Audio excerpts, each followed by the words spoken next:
Good evening. Welcome to Vampire Book Club. Thank you all for joining me tonight.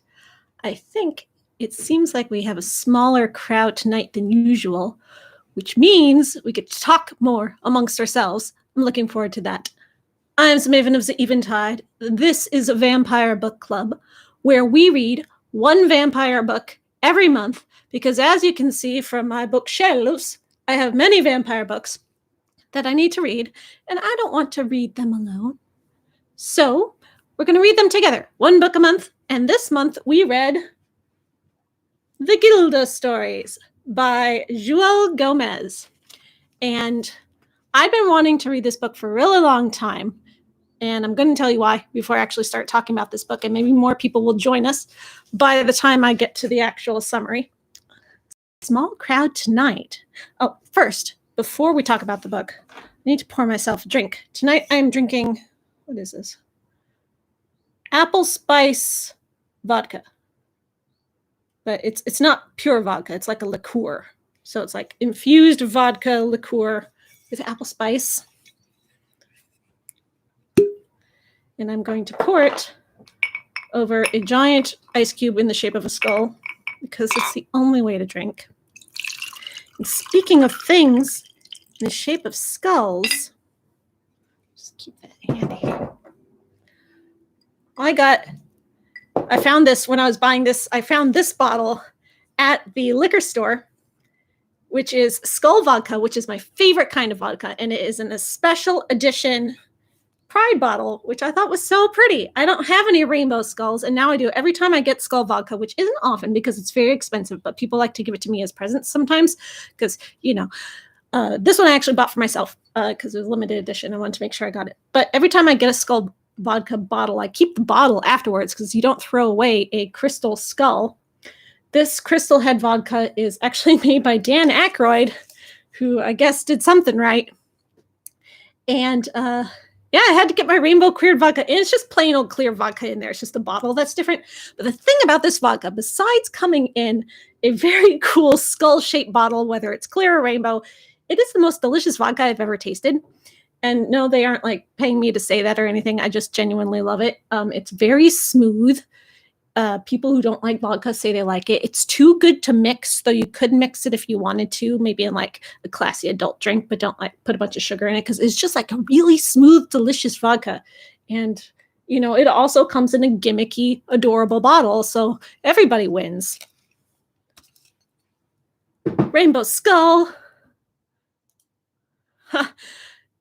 Nate Dog 212 says the bottle of gayness, no insult intended, and yet YouTube censored that comment, and I just had to uncensor it because I guess they thought insult was intended, but being gay is not a crime. It's not an insult. We are pro-gay on this channel. Happy Pride Month. Can't see it, but I'm wearing my Pride shorts, my Pride shirt.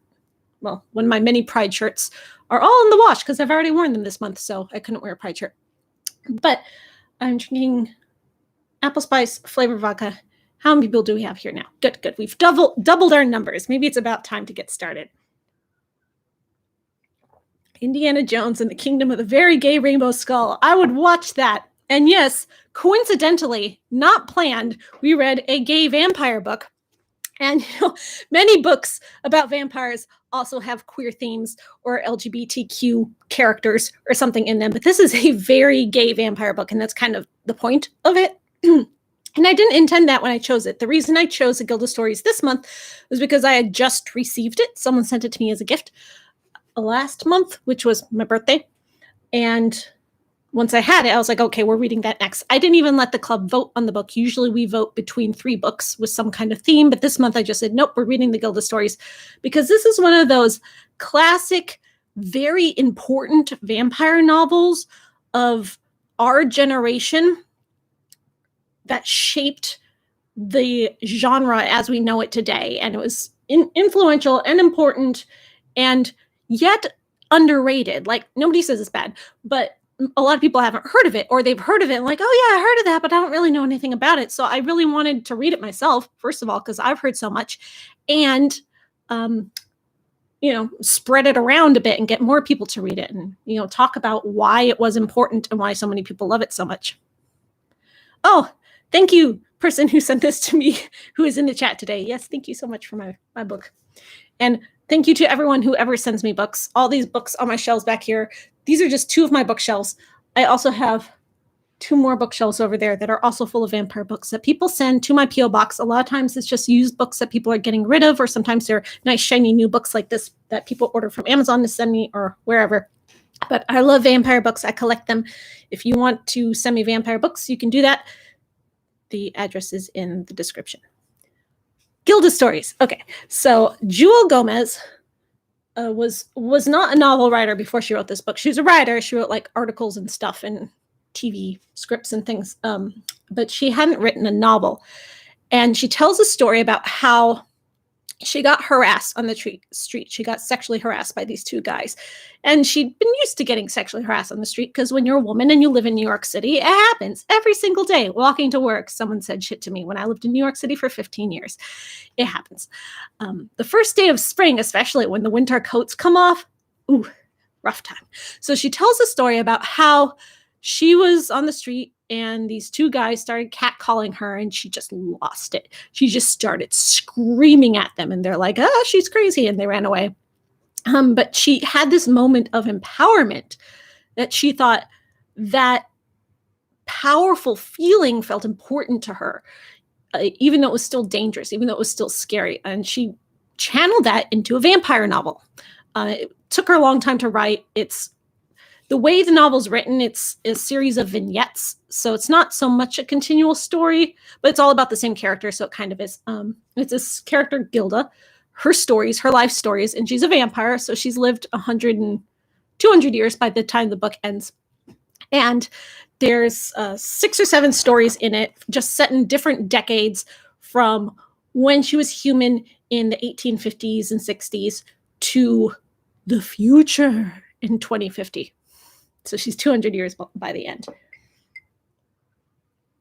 And Jewelle Gómez talks about how getting this book published in 1991, came out in 1991, so, pre Octavia Butler's Fledgling, pre any of those other Black female vampire books that we have now, thankfully, but there was nothing like this at the time.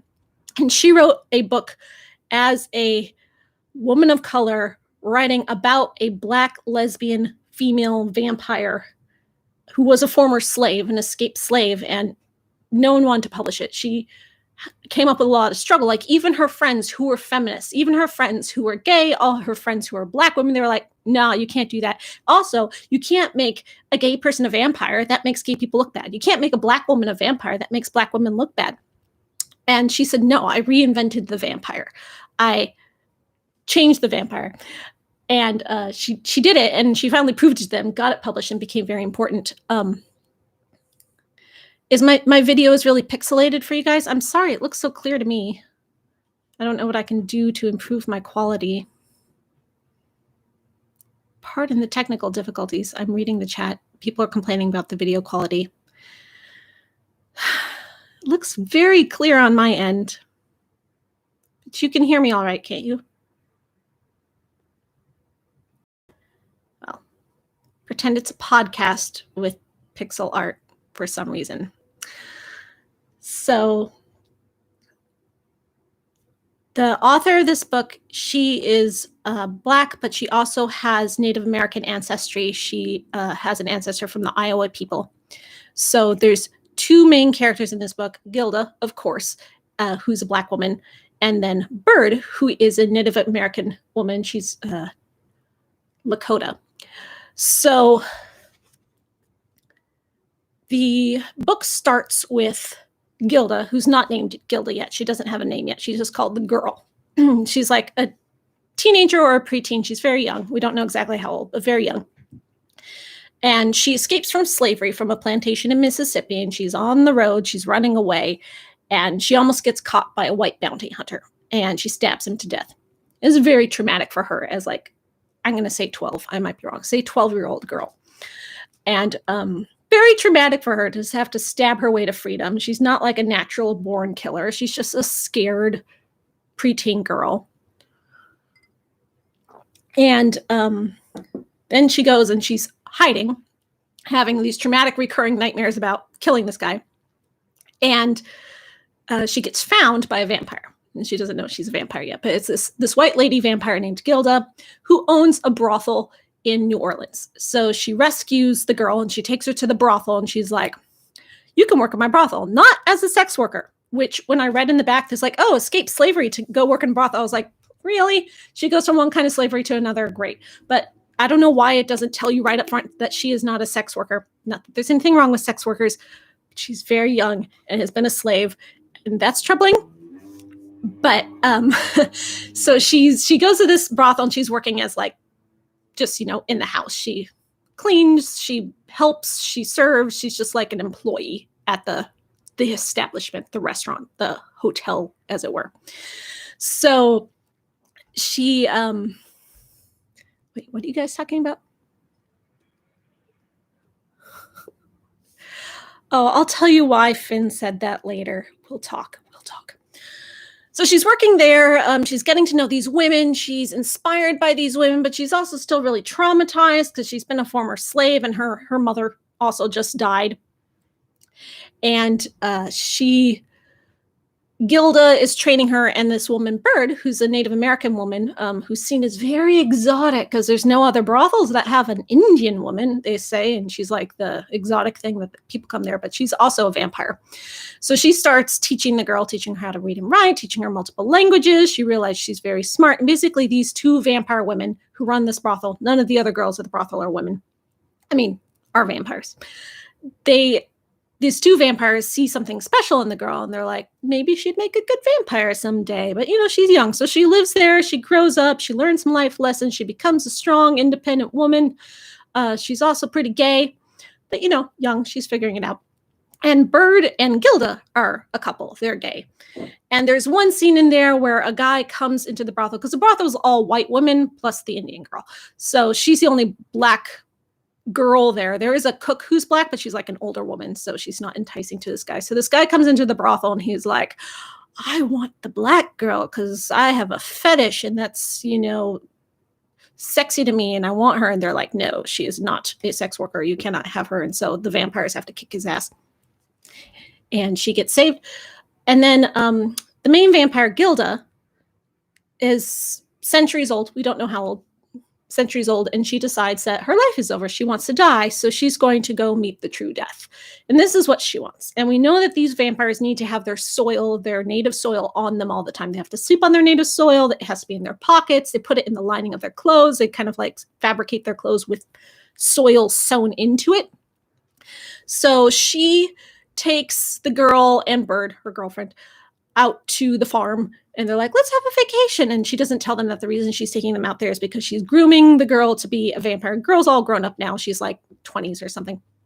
And Bird is very worried because she's like, you just made me a vampire 10 years ago. And now you already want to leave me? You told me we're going to be together forever. And she's, very upset. So Gilda, the white Gilda, starts turning the girl into a vampire. And then she does half the process and then she leaves. She leaves all her dirt behind. So she doesn't have any of her dirt. She goes out into the sun, into the water. Vampires don't like running water. With the sun, the water, and no dirt, she dies. She just kind of like dissolves into goop. And Bird is left behind with this half-turned vampire. And it's her choice whether to make her completely or to set her free and send her on her way because, she could do that. So Bird changes her the rest of the way, and she takes on the name Gilda because the original Gilda wanted her to have that name, so now she's Gilda. And she and Bird are kind of a couple now, they're close, but Bird is still pining her dead girlfriend who just died, so she's got a lot of angst, and it's very tragic. And, it's rough, but they live together for about 10 years. And then lo and behold, Bird is now, I want to go on my way. She doesn't want to kill herself like Gilda does, but she wants to be parted from new Gilda. And so she goes off on like a journey of self-discovery. She wants to go back to her Lakota people because when she was a kid, they thought she was a witch, so they kicked her out of their society, but now she wants to go back and try to like reconnect with her society and, be one with the Native Americans because they all kind of just died during like the Civil War. There was a whole big thing there, that whole tragedy. So Gilda is now on her own. So what she does, new decade. So that was all happening in the 1850s and 60s, right up to the Civil War. And then she spends a long time traveling after living with Bird and then losing Bird. We go to Yerba Buena, aka San Francisco, 1890. Kind of the gold rush has already happened. Like the gold rush is still going on, but we got like old Western saloons now. So we're in old Western Saloonville out in California. And she goes there to these other vampires that she's heard of.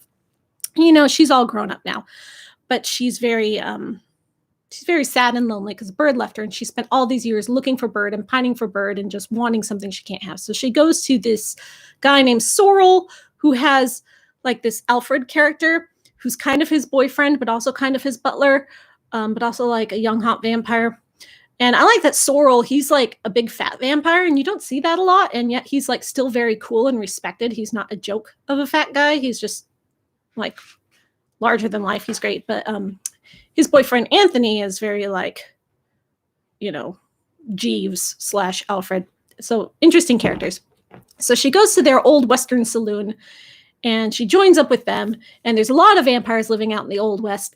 And she meets a very, very sexy, saucy redhead, basically Annie Get Your Gun wannabe, like super suave, gorgeous woman. And she's also a vampire. And she's immediately taken with her. She's like, wow, you're so pretty, white lady. And she just wants to be with her all the time. They become instant best friends. But it seems like nobody else likes this vampire. Nobody else wants to be with her. And she doesn't really know why. Her name's Eleanor. So Eleanor's immediately like, I'm going to get you some clothes. I'm going to get you some fancy dresses. And Gilda's like, I don't wear dresses. I wear pants because I'm that kind of lesbian. Whereas Eleanor's very lipstick lesbian.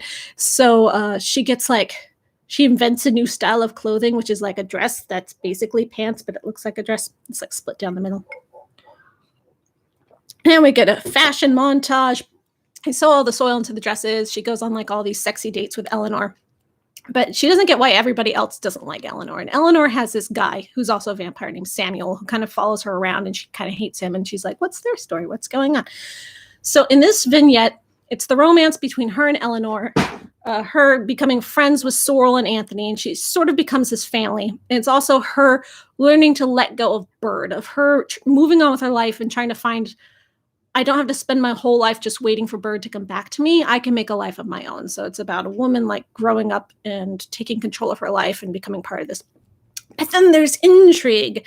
You find out that the tragic backstory of Eleanor is that she was a little girl that Sorrel kind of like bonded with, and then she grew up and she had tragedy. So he made her a vampire, but when he shouldn't have, because she wasn't really the right kind of personality type for vampire. Because you find out, okay, so the way these vampires work is when they drink blood, they don't have to kill people. And they're very, very psychic. They can read thoughts. They can put thoughts in people's heads. They can like hear you from miles away.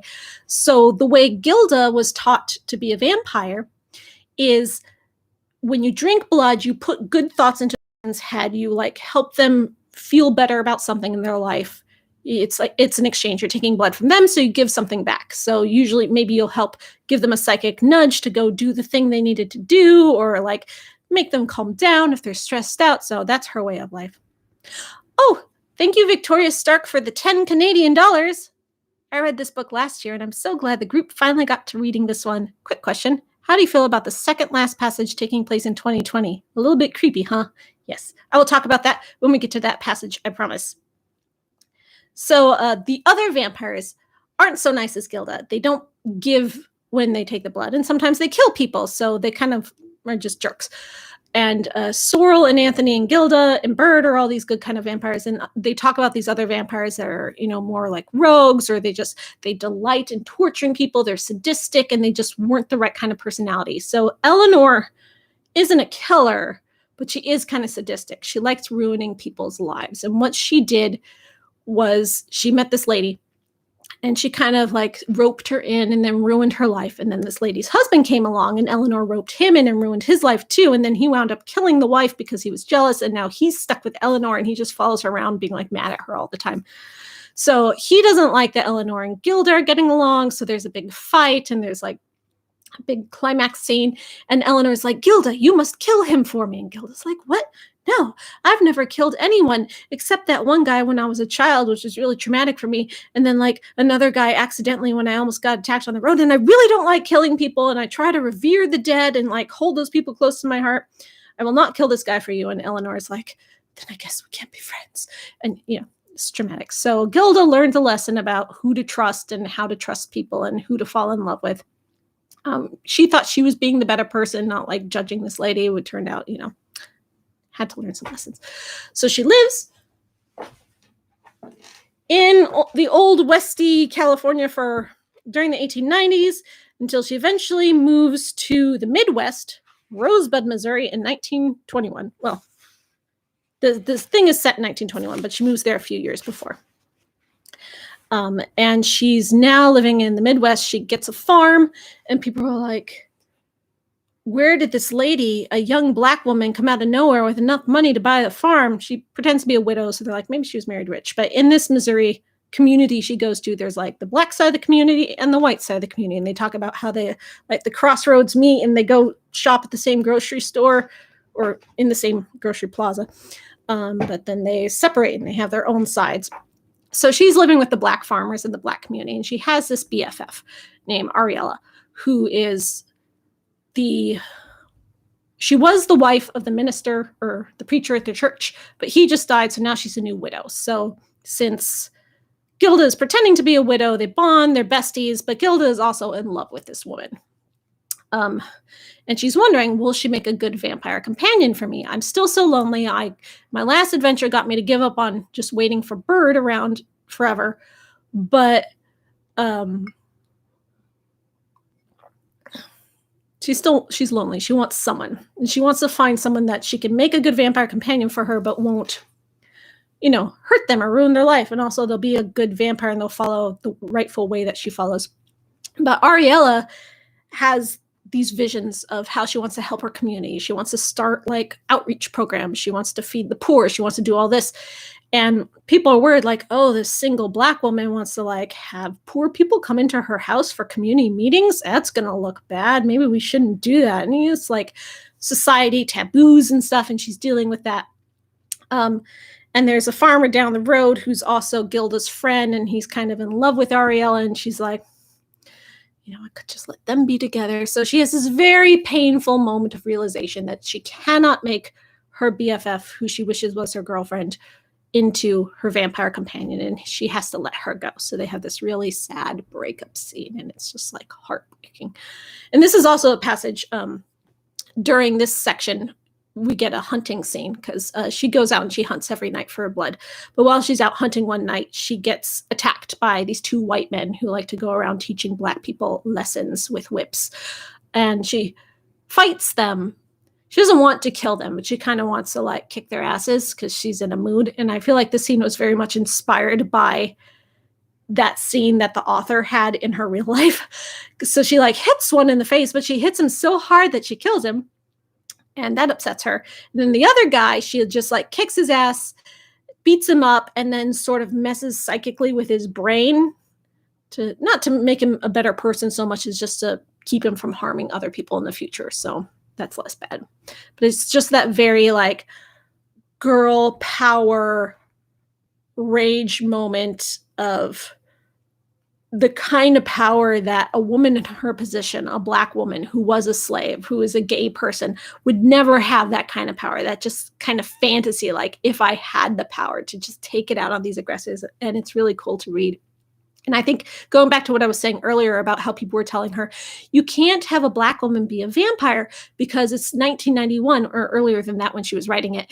And Ronald Reagan is present. And he says that all Black women are just leeching off the welfare system and draining America dry like vampires. If you make a Black woman a vampire, you're going to be feeding into that myth. And we don't want that. She's like, but no, I'm going to do it different. Being a vampire is going to be cool for her. I promise. And she was right. She delivered. So she has the very sad breakup with Ariella, and she has to move on.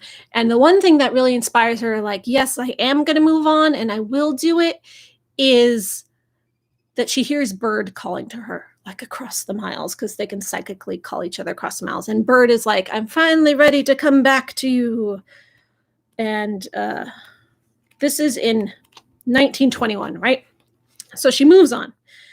And thinking Bird's going to come back to her pretty soon, right? And she ends up in South End, which is Massachusetts. Yeah, it's like near Boston. I guess the South End of Boston. So big city, 1955. Now she's working as a hairdresser. She's not just a random hairdresser working in like a black beauty parlor. She mostly works with sex workers. And she's in the part of town where there's a lot of streetwalkers. And so these ladies come into her salon to get their hair done. And because Gilda is now independently wealthy, because she's been a vampire for so long and she's good at investing her money and she's really smart, she doesn't really need the money. She doesn't have the beauty shop for the money. She has the beauty shop as a way to connect with the community, as a way to like feel human, just to be human, and like to find her place in the world, which is another big theme of this book, is like fitting into society. What is important about being human? What are we living for? So while she's doing this one lady's hair in the salon, she finds out that a local pimp is looking for one of his girls who ran away.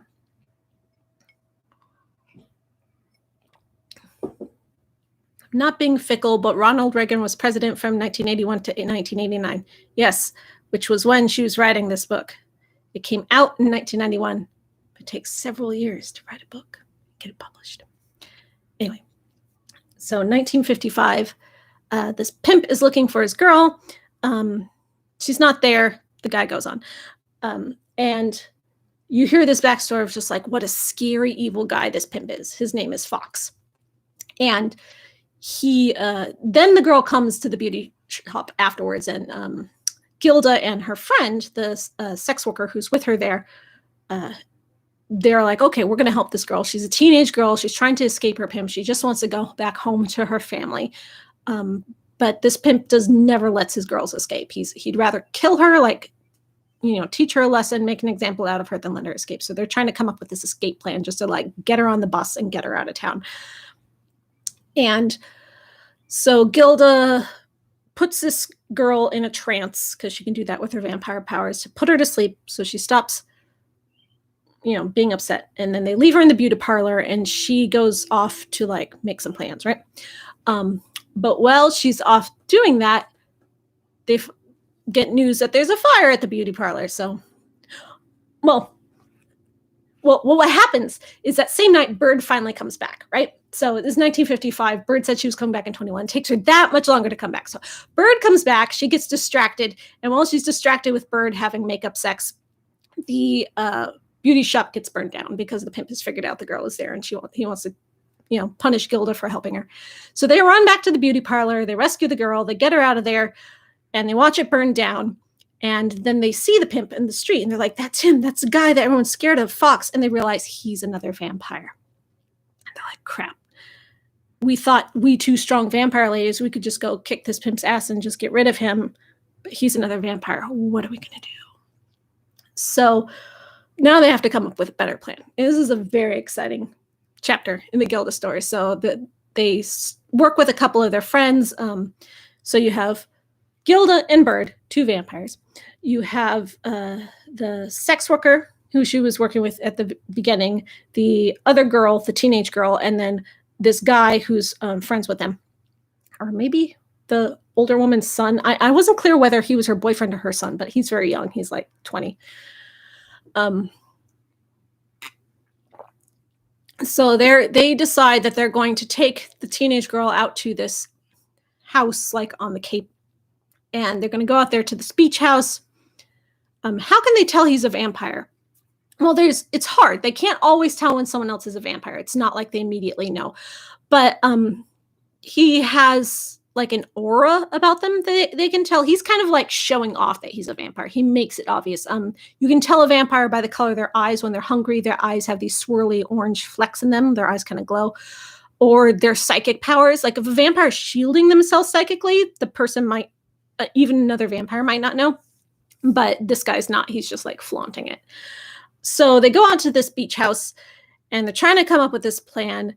And meanwhile, the two vampires have to not let their three human friends know that they're vampires, so they have to hide. So they're hiding in the attic. And they know that Fox isn't going to come till night, right? Because he's a vampire. And these vampires, if they have enough dirt on them of their native soil, they can survive sun for a little bit, but they just generally don't go out in the day. That's just, they're night creatures. They don't go out in the day. It's not easy for them. So they know he's not going to come tonight. So they come up with this plan. And there's a dock with a boat, and they find a syringe of heroin in the attic, or like heroin that they're going to cook and turn into heroin, because turns out the guy was like a former druggie, and they're like, but if we let her know that we're using his drugs, and she'll know that he's off the wagon and it'll cause drama with them. And then Bird tells Gilda, those are human problems. Right now we got vampire problems, and you have to let the humans figure out their own problems. And if she gets mad at him because he's doing drugs again, they'll work it out. That's not our problem. It's sort of another life lesson moment. So at sunset, like at nighttime, the humans are cooking dinner, and they're cooking like spaghetti sauce on the stove. And they're about to have this big spaghetti dinner. Vampires don't eat, by the way. They just drink. But they can drink alcohol. And if I was drinking thematically, I would be drinking champagne tonight, because these vampires love champagne. They also drink red wine and tea sometimes. So the Fox comes to the house. He comes right as they're about to have dinner. They're like, crap, we can't have dinner. So the humans, the young man and the teenage girl, they run out. They go down to the boat, and they're supposed to hide there until, the coast is clear. The older human lady and Gilda stay in the house, and then Bird hides in the attic. So Fox comes in. He sees the two women. The human's got a gun, even though the gun's not going to do any good because vampires are immune to guns. They're fighting. It's a really big fight. It looks like he's going to win. He's kicking their asses, even though like Gilda's got ninja moves. She's doing it. Then she takes the pan of spaghetti sauce off the stove and like bashes him in the face with it. And he's got like spaghetti sauce melting his face. So like clumps of his face are falling away down to the bone. It's very graphic. It's great. It's very satisfying. And they're like, is that blood or spaghetti sauce? I can't tell. It's really gross. And then Bird swoops down out of the attic from like the swing downstairs, sticks him with the heroin, which is enough to like slow him down, mess him up for them to like kick his ass. They drag this guy out of the house, rip open his chest cavity, take out his heart, and like cook it. And as they do that, they see him turn back human again, and they realize, wow, this guy, he was like a 20-year-old boy when he got turned into a vampire, and he was this really evil vampire. But as he sort of turns back human, he's like, he looks young and innocent again, and it's really upsetting for Gilda to see that and just be like, what kind of young, innocent boy became this awful kind of vampire who, treats women like property and abuses people, and it's just very upsetting for her. So they put his remains in the boat, set it out to sea, or like the estuary or wherever they are. It's not very far. And they leave it out all day, and the next day they come back, and he's like, poofed, he's gone. Well, during the fight, he broke the human's arm, so she has to go to the hospital, and they're fine. So Bird and Gilda, they reconnect, and they're like, now we're going to live happily ever after, except Bird's like, I just said I was coming for a visit. You know that, right? I'm not staying. And Gilda's like, alone again. Oh, yes, they did put a lot of garlic in the pasta sauce. And like, there's a moment in the story where they're like, I hope you like garlic, because we're putting garlic in the pasta sauce. And the two vampire women crack up, and they're like, what's so funny? Why are you ladies laughing? They're like, no reason, just an old joke. It was a very cute meta moment. So, fast forward 15 years. Now we're off Broadway, 1971. That's New York City, in the theater scene. And Jewelle Gómez was also a theater person in New York City. So she's writing from her experience. It's very cool, because I too was a theater person in New York City. So that's my experience. So I really dig it. So 1971, the Black Power movement is just sort of come and gone, or everyone's still like feeling very much the effects of, just the race riots and everything. And they're doing theater that's political. And it's a white theater company, but she's working on it along with two other Black people who are working on this theater company. And she's friends with one of them. And we find out that Bird has left her at some point, and now she's alone again. So this is the story where Gilda finally finds someone who's worthy of being made a vampire. And how does that story go? So she's been working on this theater production. She's been in off-Broadway for a while, and she's made this friend. He's this young guy who was very political. He was an activist, like a civil rights activist and stuff, but now he's doing theater. And she's a stage manager, and he's like the tech designer or something. They're not the actors. All the actors are these like young white kids that they make fun of all the time because they're just so desperate, very desperate New York actors. And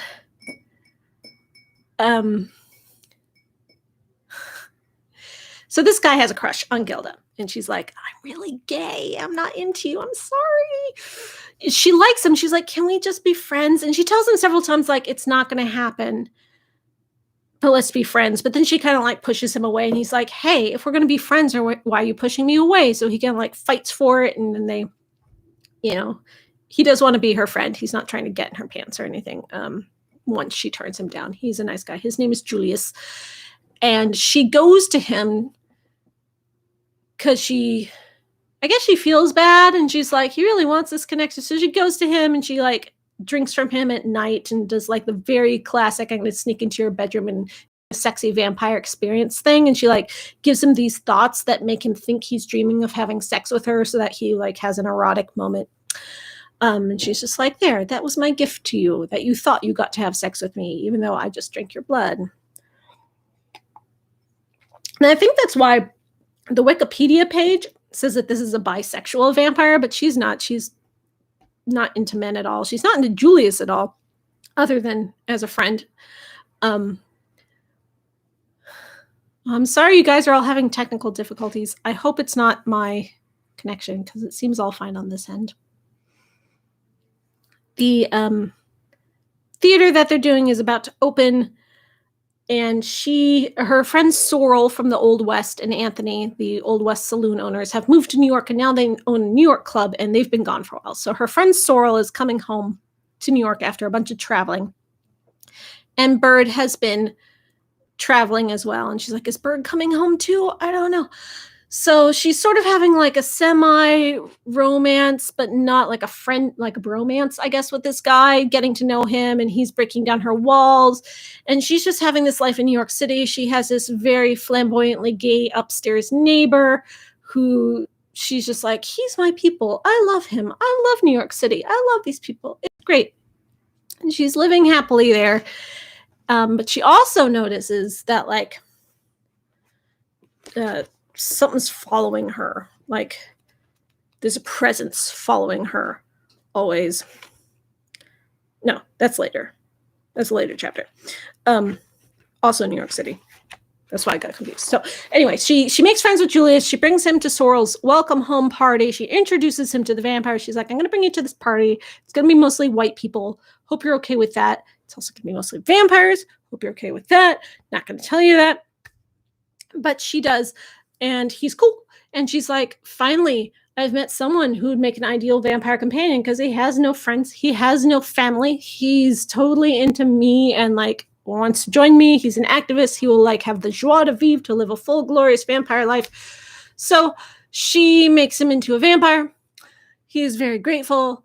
It's pretty sexy, but in like a friend's way. And I dig it. Now she has a new vampire BFF. His name is Julius. And then when we jump ahead to the next chapter, which is 10 years later, in the same city, but, down in a different neighborhood, he's gone. He's moved on. It's just like this poor woman, Gilda, just can't keep a companion. Like Bird comes and goes, Sorrel and Anthony come and go. Julius is off traveling the world. He hasn't dumped her, but, he's done his thing.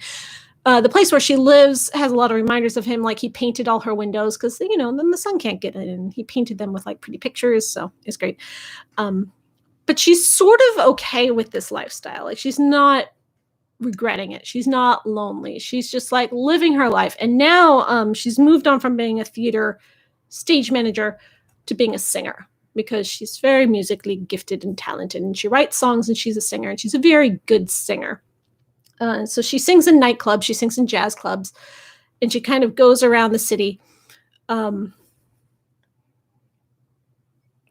singing in different places and trying not to get too famous. That's her problem. And she keeps, people just love her so much because she's so amazing, that she's getting too famous that they're like, why isn't she aging? You know, why doesn't she come out a day? But she's doing her best. She's doing it. And there's this other vamp.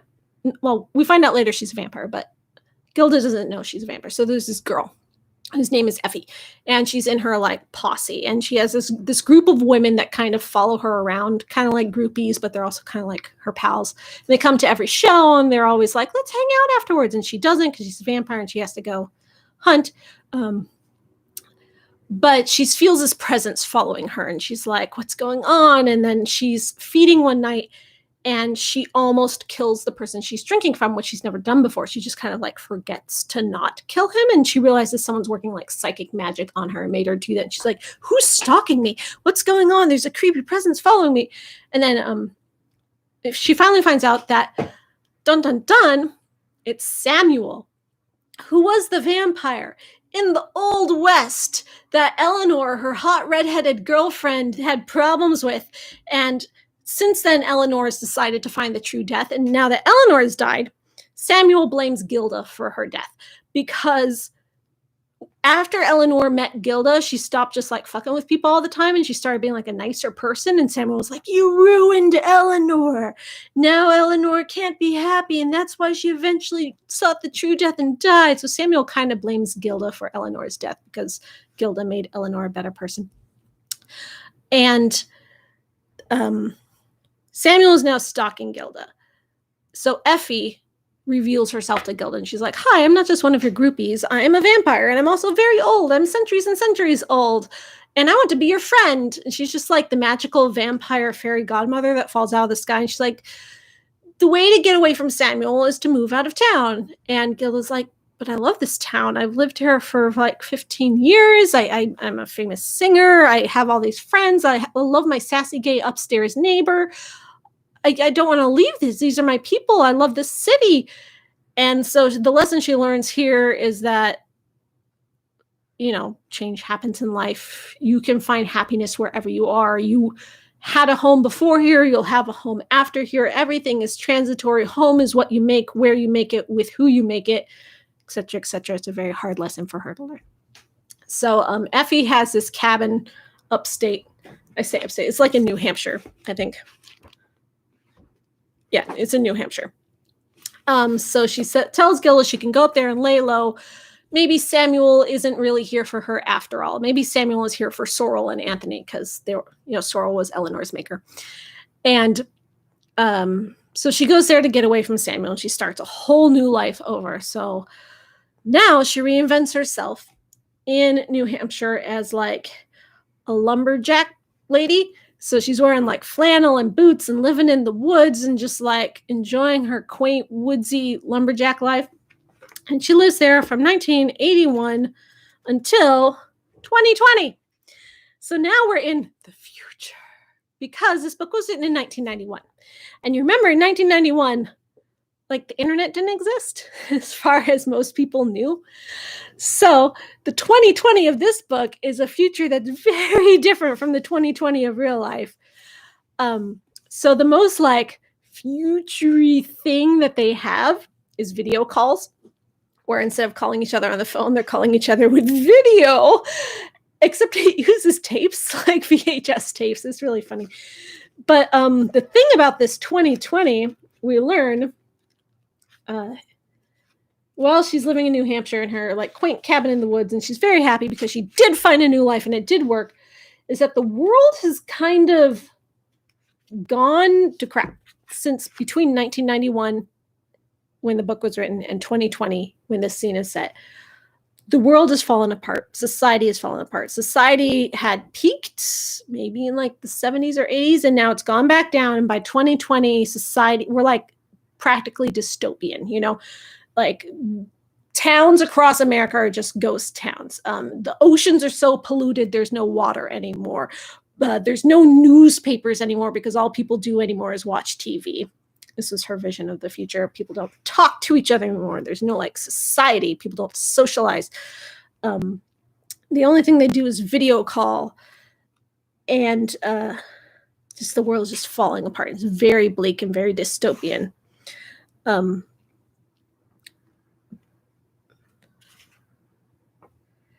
So, hold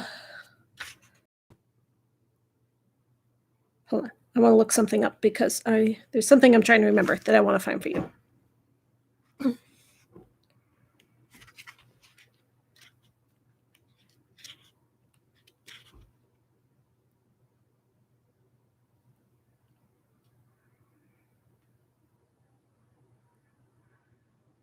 Oh, yeah. So she's by this time become a famous author. Now she's not a famous singer anymore. Now she's a famous author. And the way she became a famous author was by writing romance novels. What romance novelist can you name that is such a celebrity that people would like freak out about if they met in person? I can't think of any. Like, I know there are famous romance novels who are very successful, but they aren't celebrities. It's not like, say you met Stephen King, right? He's a celebrity. She's like Stephen King level of a romance novel. And she said she chose to write romance novels because it was the only thing people were reading anymore in this dystopian future. And it's just very funny to me because in real life, romance novelists are in kind of like a ghettoized area of the publishing industry where they get no budget and no support and are seen as like a joke. But in this weird future, romance, she's like a superstar celebrity romance novel, but because she's a vampire, she wants to keep her identity secret. So she uses a pseudonym. She never shows her face in public. She never lets herself be recorded, but she gets recorded accidentally. Someone records her. The paparazzi get her. They track her down. They're like, get the secret scoop. And they like put her face on the video phone. It's not the internet. It's just like TV. So they put her face on TV. And now she's like, my life is over. I can't go out in public anymore because anywhere I go, I'm going to get mobbed by people who are just so obsessed with my romance novels. And like, yes, E.L. James, who wrote 50 Shades of Grey, is very famous, but does she get mobbed in public? I don't think so. Like, this is a whole different level of fame. She's like movie star famous for some reason. So because her face has now been public, she's just like, her life is over. So paparazzi turns up at her house and she's like, they found out where I lived. I can't stay here anymore. My life is ruined. I'm so unhappy. And Effie, her secret fairy vampire godmother, is just like, move on. There's other places to go. Move on. And she's like, but no, my life that I made, that I love. And she has to learn to let it go. And it's another very hard life lesson that she has to learn about finding your place in the world and society and how hard it is to be an immortal badass vampire lady without getting too famous because you're just that awesome. So she has this epiphany. Yes, I can move on. I can go out because meanwhile, Julius and Sorrel and Anthony and Bird are traveling the world. Julius is doing all kind of like activism stuff out there trying to like make the world a better place because it is dystopian and falling apart. Bird is going around to different cultures because she's like a wannabe anthropologist between the native cultures and like going off into other countries and stuff. And Gilda has kept up with the great-granddaughter of her girlfriend back from the 1920s, who she decided not to make into a vampire, but she's followed her family. And so she's like, this great-granddaughter is very inspiring to me. And so she's inspired by that. And she has this grassroots movement. So what Gilda does is she fakes her death as the famous author and wills all of her like millions to this grassroots effort to try to make the world a better place, and then like sets off into the night to be free. And she's feeling pretty good about that. So we go forward another 30 years. So now we're in 2050. Now we're in like this super future. He got hovercrafts. And in this super future, the world is just like a cesspit. Like every city is just like bombed out buildings everywhere. Everything's deserted. You know, most cities are ghost towns. And the world has now since found out about vampires, and vampires are a hunted species, and vampire hunters are hopped up on these like super drugs with like these performance enhancers, and they have like super weapons and stuff, very sci-fi. And so the hunters are constant threats. So Gilda lives with these 3 guards in this cave underground, and she's out in like Arizona, in like the desert where there's a bunch of caves. And she's got these 3 guards, and she doesn't really trust them. She's like, they might sell me out to the hunters. The hunters might come and get me in my sleep. Hunter's very scary.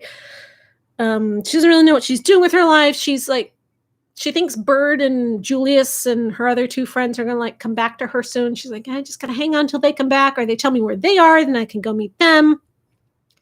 And she's out hunting one night, and a hunter almost gets her, and she has to have a big like badass fight with him. But because he's like hopped up on sci-fi drugs, he's like actually hard to beat and scary, and you think she might like really get it this time. And she decides she's gonna like set off into the wilderness again.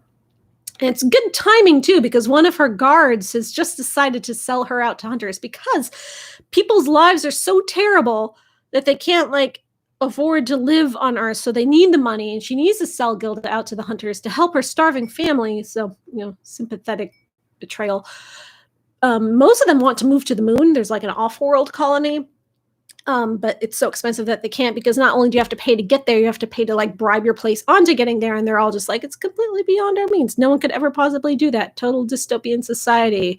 The 1% is destroying the 99%. So Gilda runs away just in time. She's like trekking off through the town. She can run really fast. Like she can run 100 miles in an hour, right? She can run faster than the hovercrafts can go. So she's going on foot, but she has to carry all her dirt with her, right? Like she still has all this dirt, and she has all these mementos, and she mentions these mementos throughout the whole book. These mementos keep coming back. She's got a trunk full of mementos from her mother, who died when she was on the plantation, to like things Bird gave her, and just like stuff she's collected over the years. So she has to let go of some of those mementos, and it's, you know, it's hard. It's another hard lesson she has to learn. So she gets to this city, and she's like, okay, I'm going to sleep in the city and hide from the hunters. And then tomorrow I'm going to try to go down to Mexico. If I can like run all the way through Mexico and then get across the Panama Canal into Central America, then I will be free, because that's where Bird is. And they're living in like ancient ruins down there, the Machu Picchu ruins. And that's where she needs to get, because that's like the promised land. I don't know what she's going to eat down there, who she's going to eat, since she needs to eat blood every night, but she doesn't worry about it. So she goes into this abandoned skyscraper to sleep, and she finds someone there. She thought it was abandoned, but there's a person in there. But this woman, who's like this hot young lady, she's like, wow, she's so young and beautiful. She's not like world weary like everyone else in the world, but she's just tried to kill herself. She's taken a bunch of pills that she's hoping will, you know, kill her, because this woman, which Gilda can tell from her psychic abilities, doesn't want to live in such a horrible, broken down world, and has nothing else to live for, because the world is so terrible, and she's too weak as a black woman, because this woman is also black, that she can't survive in a world like this, because she, you know, the world is stacked against her. So Gilda makes her into a vampire, and she's like, I give you the power to be powerful as a strong, independent, gay black woman.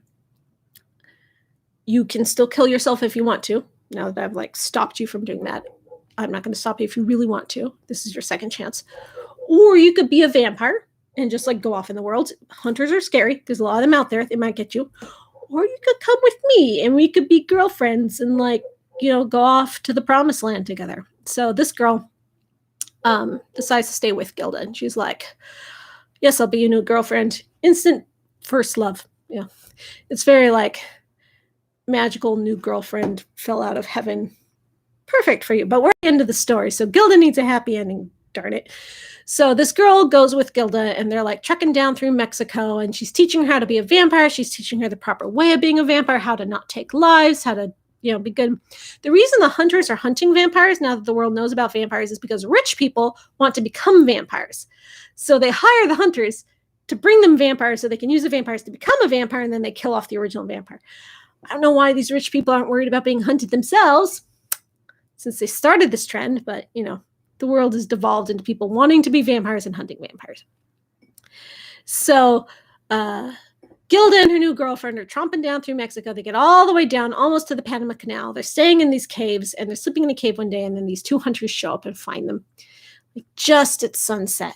And they're like, we're about to wake up. So the hunters come in, and they have a big old fight. But the hunters have, the paralysis darts. What's it called? Tranquilizers. Yeah, tranquilizers.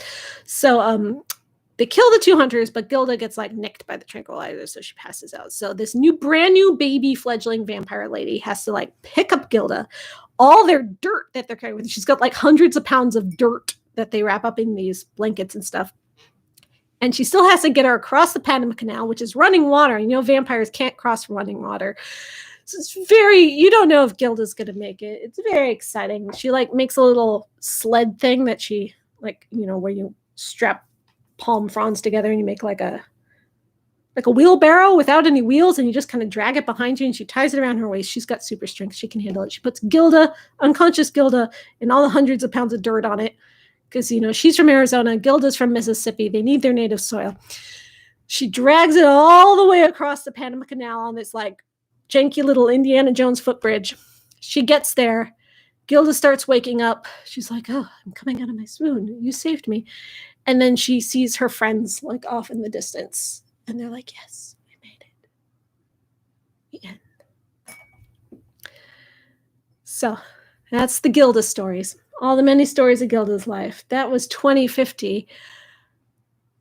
What a horrible, bleak future Jewelle Gómez imagined for us from 1991. In 1991, I was 8 years old.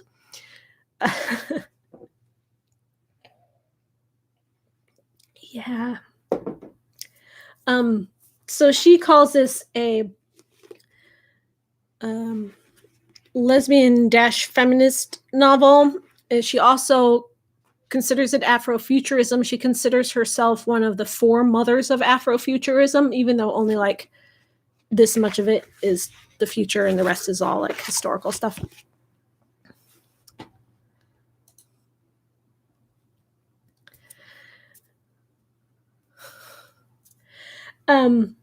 Do any of you have any questions, thoughts, or feelings you want to share about the Gilda stories? Now's your chance. Ask them in the chat, and I will respond to you directly. I liked it.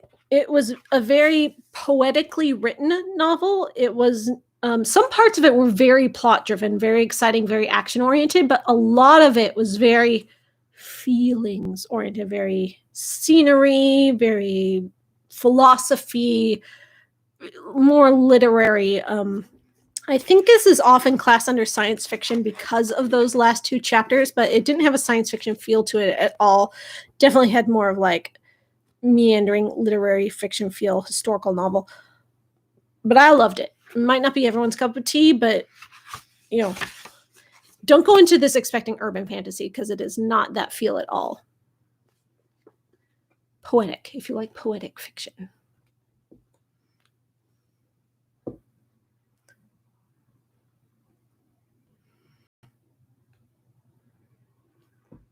What, if anything at all, are the vampires a metaphor for in this novel? It's so many different things. I think with Gilda, the metaphor, the strength that a woman wishes she has that is often denied to her by society, the freedom.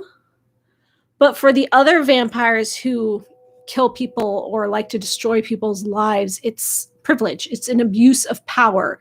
That those vampires have a different metaphor than it does.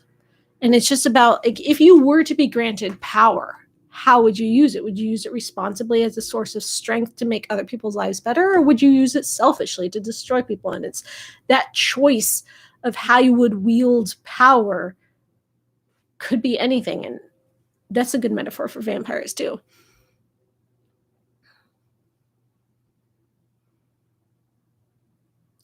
Does this remind you of any other stories? It sounds like Asimov Foundation to me. I haven't read Foundation. The only Asimov I've read is iRobot. But if anyone else thinks this reminds them of anything, please share, because I would like to hear what else you think it reminded you of. It gets compared to Octavia Butler a lot because they're both Black women who are kind of gay. It did not remind me of Octavia Butler at all. Very different feels, very different styles.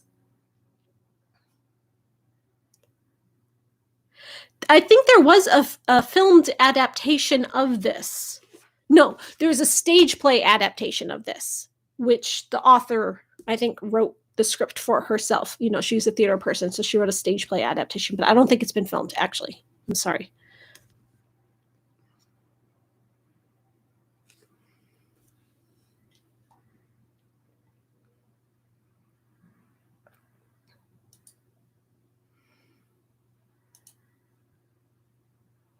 Sorry, I just had to block a troll from the chat. I don't think I've had to do that since, like, I started this book club.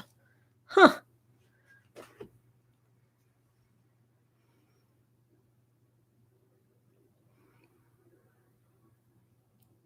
How did you feel about the fact that the vampires don't have to kill, aren't compelled to? I personally enjoy the reluctant vampire and the angst that goes with it. I too enjoy that angst. I love it. That's one of the things I love most about Anne Rice's writing. But I thought, for a different perspective, having vampires choose to kill versus choose to give was a very interesting perspective, because it doesn't seem like it's easy for Gilda to do it the way she does, except it's easier on her conscience.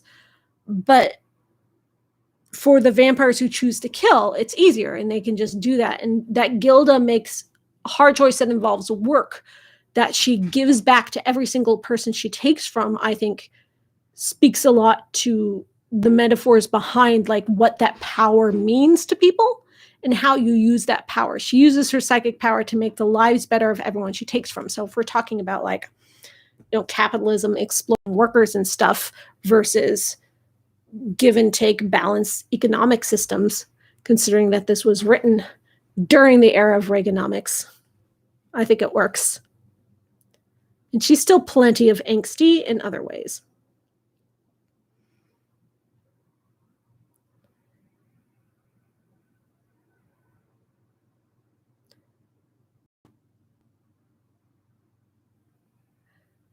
Have I read The Bacchanal by Veronica G. Henry? It's a book set in the 1930s. Carnival involves horror themes. Voodoo demons are involved. No, I have not read that. It's set in the South. Sounds cool. Thank you for the suggestion. I'm glad Gilda got her happy ending despite the dystopia, and it wasn't a bury your gays trope. Me too. However, the cool thing about books like this, where you have very many gay characters, is that you can kill some of them off. The bury your gays trope is when there's only one gay character in a thing, which is just, like, statistically weird, because 1 out of every 5 people is queer in some way in this world. And then that one person dies, which you see a lot in TV and movies and stuff. Like, the one gay character dies, the one Black character dies. But in a book like this, where you have, like, multiple gay characters, you know, Eleanor dies, the original Gilda dies, but many other gay characters live. So you can't even have that bury your gays trope in here, because it's not a straight story with a single gay character, which is the only way that trope exists. But I am glad Gilda got her happy ending, despite the dystopia. Like, I don't know what she's going to eat down in Machu Picchu, but I'm sure she'll figure it out.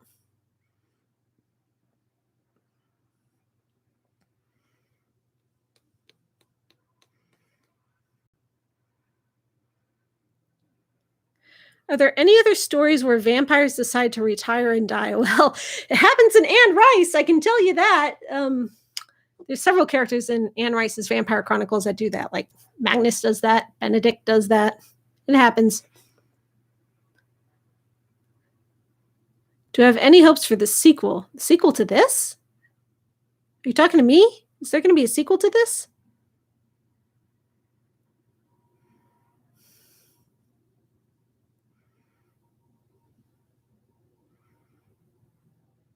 Oh, Thank you for complimenting my shirt. I made it myself. It's not a very good shirt because it's difficult to read. This was the prototype. I made a second one that was easier to read, but since I made it, I wear it sometimes. What was going on with taking the name of someone else? I don't know, Dawei88, because Gilda starts off with no name. She's just the girl, but she's very close to her mother. You would assume her mother gave her a name, right? You never know what her original name is. All we know is that when White Gilda dies, Bird tells Black Gilda she wanted you to be called Gilda. And she's like, I know, and I accept that, and I will take her name. It's probably supposed to be symbolic with her passing on the vampire, like one dies, one is born. Because what happens in the dystopian future is that vampires are everywhere, taking over the world and being hunted all over the world. So the original Gilda's way of making a vampire of only doing one when she leaves, she did Bird, but just that care and consideration of who you make and why you make them when you make them is very different from the horrible dystopian future that we get. The author said she's working on a sequel. It's based somewhere in the middle of the timeline of this book while she's looking for Bird. Oh, cool. So it's just more Gilda stories. It's not really a sequel. She's just writing more Gilda stories. Because when she wrote this, she wrote all these little stories separately. Like she wrote just the first chapter, and that was all the book was for a while. And she's like, I wrote a Gilda story. I'm going to write some more Gilda stories. So that's cool. So we're just going to get more. I wonder if she'll release it as like a fuller Gilda stories with like them inserted in the middle of the book. Thank you for telling me that. That is very interesting, Karnstein.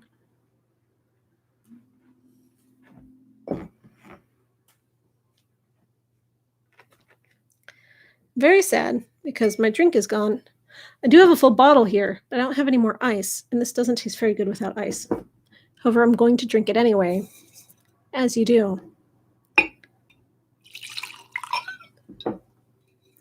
Oh, so she said this in 2016 that she's writing a sequel, midquel, whatever. And it's now been 5 years. It hasn't come out yet. So she's a very active person in her artistic expressions. Maybe she's just been busy. Maybe it'll come out. Maybe she wrote one and she wants to write like a few before she does it, but she only had that one. Who knows? We'll see. Yeah, people write interquels all the time. I mean, look at Lion King 1.5. Do I think I'll play Resident Evil Village? Is that the one with the 9-foot-tall vampire lady? I played a Resident Evil game in my life. I feel like I should start at the beginning or something. You've never read Interview? Should change that. Should we read Interview with the Vampire for this book club? I've already read it, but have you? I would read it again for you. Though the point of this book club is to read all these damn books on my shelf. Like, seriously, this is half of maybe vampire books. Oh, my camera is tracking me. That's kind of creepy.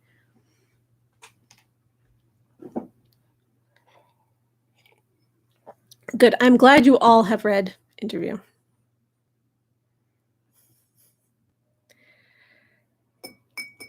Very different kind of gay vampire book. I saw a post on Tumblr that was like, a rule of Pride Month is that you must watch Interview with the Vampire every single day during Pride Month. Sure. I like that rule. All right. If nobody has any other questions, thoughts, or feelings about the Gilda stories you would like to share or discuss, we will move on to discuss our next book club venture. I'm going to give you a minute because the chat is on a delay. It's awkward, but we have to do that. So I guess, not every vampire is gay. There's a lot of very straight vampires. The whole male vampire seducing a human girl kind of situation. There's also a lot of gay vampires or a lot of queer vampires, like vampires who are just like, I'll eat anyone, and therefore I'm bi by default. And I like that about vampires. It speaks to me. So Pride Month, vampires, there you go, is my point.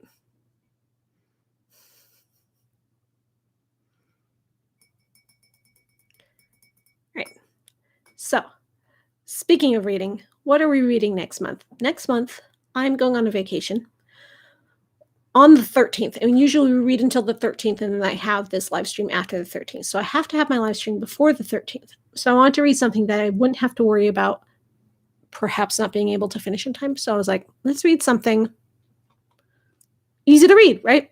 So I picked 3 manga from my shelf because people send me manga sometimes that I haven't read yet, and let my book club vote. And what they voted for was this one. Excuse me, Rainbow Skull. Ugh. Next month for Vampire Book Club, we are reading JoJo's Bizarre Adventure, which you may know from the anime of the same name, which I have not watched, but people ask me about all the time because there is a vampire character. I don't think JoJo is the vampire character, but there's vampires in the series. I know the series is very, very big and vampires aren't in all of it, but I am led to believe they are in this part of it. So this is the part we're reading. This is volume 1. However, it's called Part 1 Phantom Blood, volume 1. The person who sent this to me, who was very wonderful and sent me these brand new books, not even like used books, but brand new books, sent me 3 volumes. And because it's manga, and you can read manga in like an hour, what I'm going to do is I'm going to read all 3 volumes. If you are in my book club and you're reading along, you don't have to read all 3 volumes. You don't even have to read any volumes. You can read nothing at all and just come listen to hear me talk about it. But I'm going to read all 3 of these volumes. So these are what I'm going to talk about in my next stream. So there will be spoilers for all 3 of these volumes is basically what I'm saying. 1, 2, and 3. And the stream will be on the 12th of July, which is earlier than usual because I am going on vacation because Lindsay Ellis, my boss, is taking us on a company retreat and gotta go. So JoJo's Bizarre Adventure, volumes 1 through 3, Phantom Blood. I know there's vampires in these volumes because look, there's one on the cover right there. Aren't these books pretty? Look how pretty they are. When it comes to Japanese media, this kind of manga is not really my aesthetic. Yet people ask me about it all the time, so I figure it's important for me to read, and it's important for me to broaden my horizons and try something new that I normally might not read. I don't know if this is supposed to be like shoujo or what, but look, he has pink hair. Yeah. And then after I read it, I'll probably watch the anime because people ask me about that all the time. And then I might do like a regular vampire review video on the anime because that'd be cool. But for the book club, we're going to read these 3 volumes and talk about them amongst ourselves. I've been told that there's like one of those manga subscription things where you can like pay $2 a month and read as much manga as you want. So you can join that, or you can, buy them individually. Your library might have them. I think this one won the vote between the 3 manga I put up because it is so darn popular.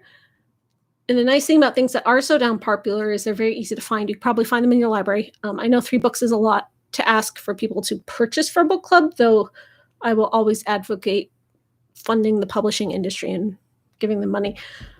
But you can probably find them at your library. They're that popular.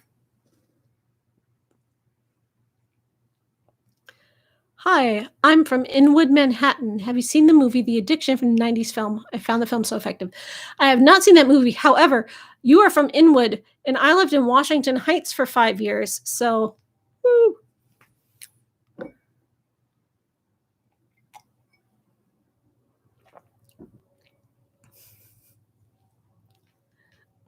The vampires are kind of special in JoJo. Vampires are always special. They were special in Gilda Stories, right? There is a trope on TV called Our Vampires Are Different, which means that when people write a new vampire story, they don't want it to be like, oh, those other vampires, always basically Dracula. They want their vampires to be like cool in a new way, like Gilda's cool in a new way. It's, you can have a Black feminist lesbian vampire and she's not a villain, and you're not saying Black women are evil by being vampires. You're showing how awesome they are. There's a new way to write vampires, right? So if you tell me that the vampires are weird and different in JoJo's, I like, good, How are your vampires different this time? That's always what I'm interested in seeing. Please watch a German musical called Tanz der Vampir. It's very emotional. Are you telling me that? Are you assuming I haven't already? You probably haven't watched my videos if you're saying that, because watch my video on Fearless Vampire Killers. But anyone else who's reading that, yes, you should do what that person says. Has there ever been a story where vampires are connected to ballet, like a vampire ballerina? I saw a stage play. This was like 2.5 years ago now, before COVID happened. So COVID happened in what, January? This was in the October before COVID. It was a stage play of Dracula, but like an original play. An all-female cast of Dracula set in a ballet studio. So instead of Dracula being a dude who comes to England and preys upon young ladies in England, Dracula was a lady who came to England and joined a ballet studio and preyed upon the young ballerinas. And there was a lot of ballet in the play. It wasn't a very good play, but the ballet was nice. There's also Dracula Pages from a Virgin Diary, which is a Dracula ballet, but it's not about ballerinas. It just happens to be a story told through the art of ballet. But this play I saw was actually about ballerinas. But I can't think of anything else, like a movie you could watch or a book you could read. I haven't heard of any other vampire ballerinas.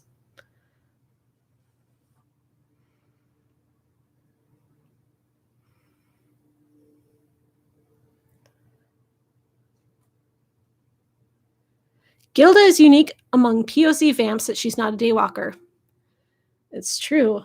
Blade's a daywalker. Octavia Butler, fledgling, she's a daywalker, and that's the point. Is like, hey, I have melanin in my skin. I can go out in the sun, whereas other vampires can't. And that's the point, and that's why it's cool that she's black. But no, Gilda is just like all the other vampires. Her skin color doesn't make a difference.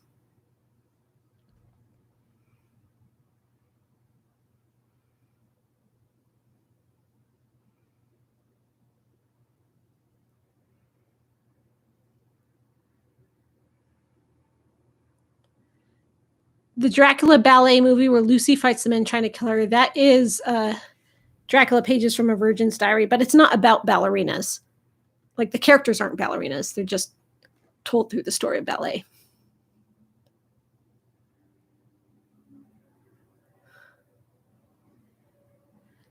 Did I like JoJo because it has fandom in the title? I mean, that is appealing, yes.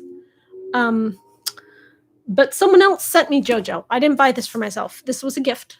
A very wonderful person gifted me this, and I'm very excited to have it. Especially because it's like, look at these pretty hardbacks. I am such a bibliophile. I love a physical book for its like physical sense. And these are so beautiful. Look at this. They're like shiny. They're soft. They have this like fuzzy kind of soft feeling to them. Love books.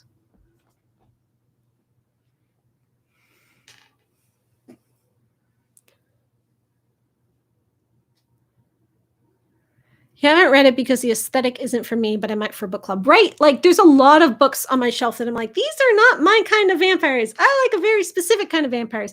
Oh, look, my camera's tracking me. And now you can see like all my wires and everything from my... You track me back this way, camera, please. No one wants to see. Okay, I'll show you. So this is where I film vampire reviews. So you can see all my like lights and cameras and everything over there. My very messy corner. Anyway.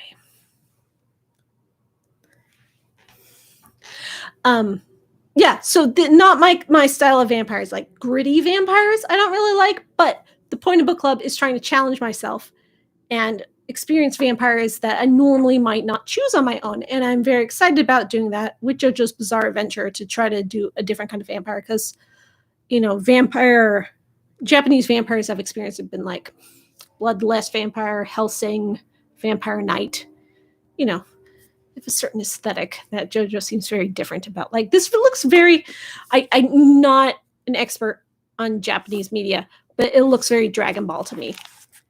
And Dragon Ball was always my brother's thing. I was never into Dragon Ball. I'm sure I sound very ignorant saying that, comparing it to Dragon Ball, but that's the style I get from it. I would like to choose vampire studies as my major. You know what? So would I. Vampire studies did not exist back when I was in college. There is I don't think it's a vampire studies major, but it's a vampire studies class at a college that a professor I've met is teaching at. And they're teaching this vampire studies class at this college. And they're like, hey, Maven, do you want to come give a guest lecture at my college on Anne Rice? And I'm like, yes. So I'm going to be doing that this coming college semester, fall semester. I'm going to be giving a guest lecture at a college on Anne Rice for a vampire studies course. I'm very excited about that. I'm sure you aren't. That probably just sounds very nerdy to you, but that's in my future. Oh, Dragon Ball is actually a very apt comparison. Well, there you go.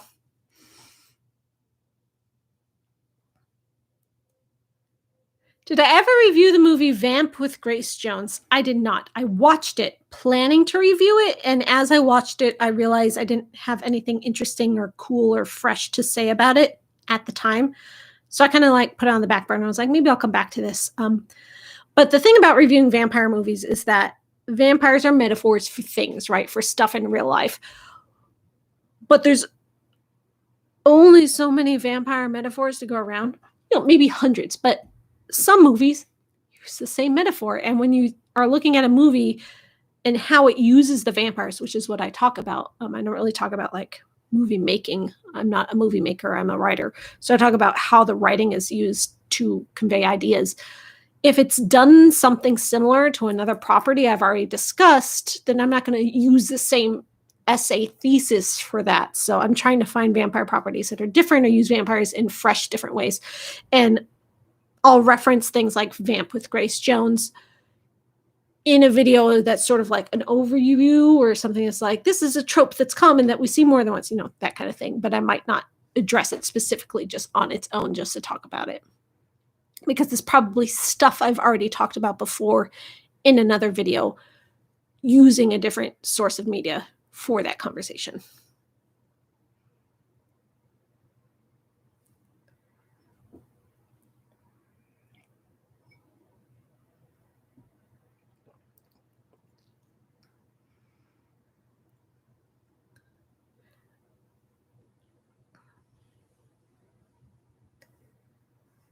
I could review more classical works of vampire literature like the Glauer and Christabel. Could. I was doing that last summer after COVID hit. I was reading vampire classics aloud and discussing them as I read them. I've not been making crafts lately because I've been writing fan fiction lately. I've been writing vampire fan fiction on Archive of Our Own. Yes, I have an AO3 account, and now I'm not making crafts. Like you see my crafts on my shelf, the gargoyles I made, no. So I've written the longest fan fiction on AO3 in the category that I'm writing in for the vampire property I'm writing. It's almost 1 million words long. That's what I've been doing with my time.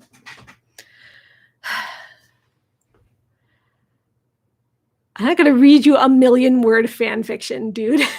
I've been writing this for a year. That's what I've been doing for the last year, is writing vampire fan fiction. When and how did vampires get connected to gargoyles? How did that association start? Well, I'll tell you, it started when they started living in spooky castles that had gargoyles on them. I don't know that vampires are actually connected to gargoyles. They're creatures of the night. You say gargoyles, and I think Disney's Gargoyles, which is my favorite TV show ever. But they're not really vampires other than being nocturnal. If you want to read my fan fiction, go on Archive of Our Own and read it. Just go on AO3 and read it. It's there in public for people to read. What was I going to say? It made me lose my thought. Okay, if you really want to read my fan fiction on AO3, join my Discord and ask me there, and I will send you a link on my Discord. If you're not part of my Discord, it's a nice little Discord. Everyone's welcome to join. The link is in the description of this video.